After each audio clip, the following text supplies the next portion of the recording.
जी next question है, I have a son who is now 8 year old.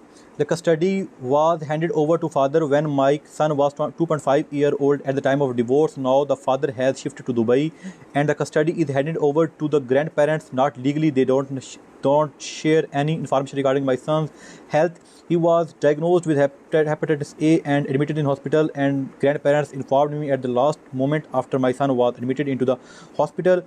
The grandmother is controlling and does not share anything regarding my son's health. What can be done in order to take the custody back and what are the chances of the maintenance?